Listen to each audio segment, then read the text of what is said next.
No matter how many times you've walked down a street or looked at a building, never assume you've seen it all before. This truism was brought home to me recently while strolling through Plaka on a Big Olive Walk. Big Olive was founded in 2012 by Nikos Nikolaidis and Yannis Saras and offers very different city tours to those of its competitors.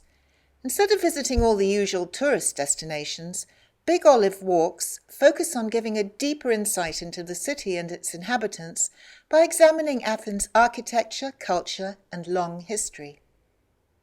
The idea behind the whole project was that we realized that people were visiting Athens will just visit the Acropolis, have a quick visit at the Acropolis Museum, and then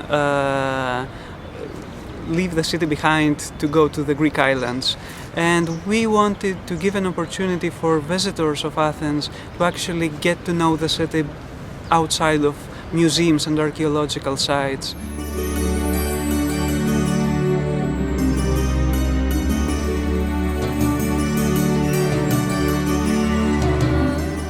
I was lucky to be on the Orientalists Walk, which is guided by Nikos and is one of the company's most in-demand tours. Thanks to Nikos, who's an historian and Ottoman-era specialist, I started to see the oh-so-familiar streets and buildings with new eyes.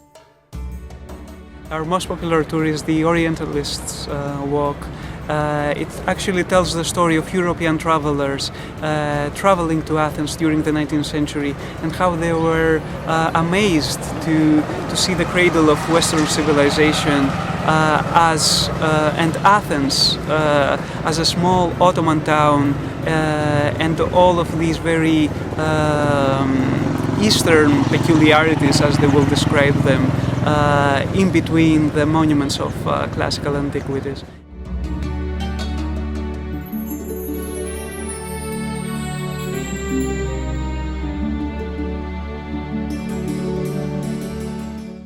That contrast between Greece as an independent state and Greece as a part of the Ottoman Empire can be reflected in architecture.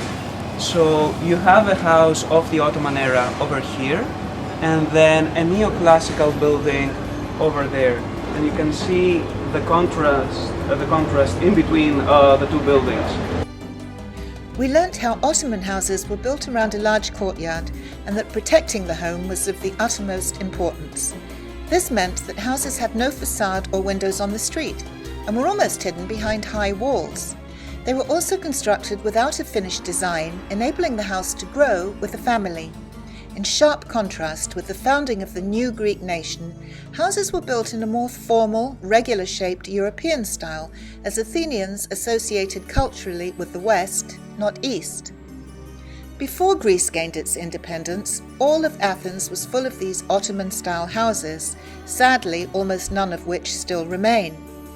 I wondered what European travellers thought when confronted by an exotic and alien Ottoman Athens, full of mosques, hammam baths and higgledy-piggledy houses.